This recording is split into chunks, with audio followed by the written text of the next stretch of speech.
আসসালামু আলাইকুম। আমরা যারা ফেসবুকে নিয়মিত কাজ করি অর্থাৎ ফেসবুকে রিলস ভিডিও অথবা লং ভিডিও আপলোড করি, তো আজকের ভিডিওটা মূলত তাদের জন্য। আমরা যখন ফেসবুকে কোনো রিলস ভিডিও অথবা লং ভিডিও পাবলিশ করি, সেক্ষেত্রে আমাদের ভিডিওতে কোনো কপিরাইট অথবা কোনো সমস্যা আছে কিনা, তো আজকের ভিডিওর মাধ্যমে সেটাই দেখাবো। তো এই ভিডিওটা কিন্তু প্রত্যেকের জন্য অনেক বেশি হেল্পফুল হবে। তো আমরা কি করব, আমাদের ফোন থেকে ফেসবুক অ্যাপসটা ওপেন করে নিব, তারপর আপনাদের প্র্যাকটিক্যালি দেখাবো যে কিভাবে আপনারা চেক করে নেবেন যে আপনাদের ফেসবুক পেজে কোনো প্রকার কপিরাইট আছে কিনা।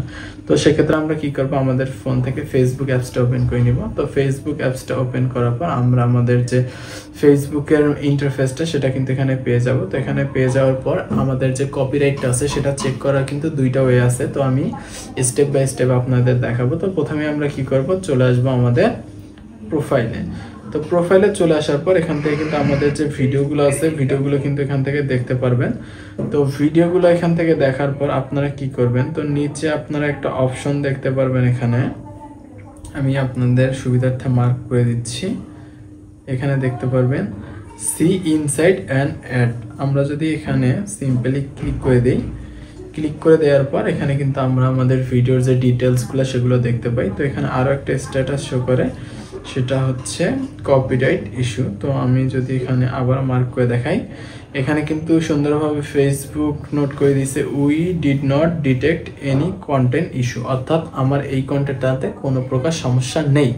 তো আমরা যদি আমাদের ফেসবুক পেজের প্রত্যেকটা কন্টেন্ট এভাবে চেক করে নিই যে আমাদের কন্টেন্টে কোনো প্রকার সমস্যা আছে কিনা, সেক্ষেত্রে কিন্তু আমাদের পেজটা অনেক বেশি সেফ থাকবে। তো এটা চেক করার জন্য কিন্তু আরও অনেক ওয়ে আছে। তো সেক্ষেত্রে আমি কি করব, আবারও ব্যাক করে চলে আসবো। ব্যাক করে চলে আসার পর আবারও প্রোফাইলে চলে আসার পর আপনারা কি করবেন, এখানে দেখতে পারবেন 3 ডট। তো 3 ডটে ক্লিক করার পর এখানে সিম্পলি পেজ স্ট্যাটাসে ক্লিক করে দিবেন। তারপর এখানে দেখতে পারবেন যে অনেকগুলো অপশন কিন্তু দেখাবে, যেমন এখানে টেকজন 2.0, এখানে গ্রিন টিক আছে, মানে আপাতত দৃষ্টিতে কোনো সমস্যা নেই। পেজ রিকমেন্ডেশন এটাও কিন্তু অ্যাক্টিভ দেখাচ্ছে এবং মনিটাইজেশনটাও অ্যাক্টিভ দেখাচ্ছে। তো সেক্ষেত্রে আপাতত দৃষ্টিতে আপনার পেজটা যদি এরকম ক্লিন দেখায়, সেক্ষেত্রে আপনারা বুঝে নেবেন যে আপনাদের পেজে কোনো প্রকার সমস্যা নেই।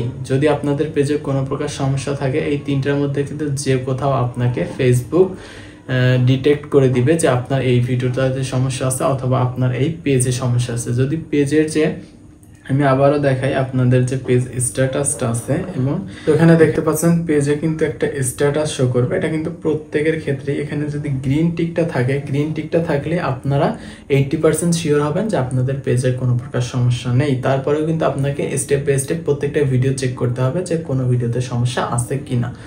তো সেক্ষেত্রে আজকের ভিডিওটা এখানেই শেষ করতেছি। ধন্যবাদ সবাইকে ভিডিওটা দেখার জন্য।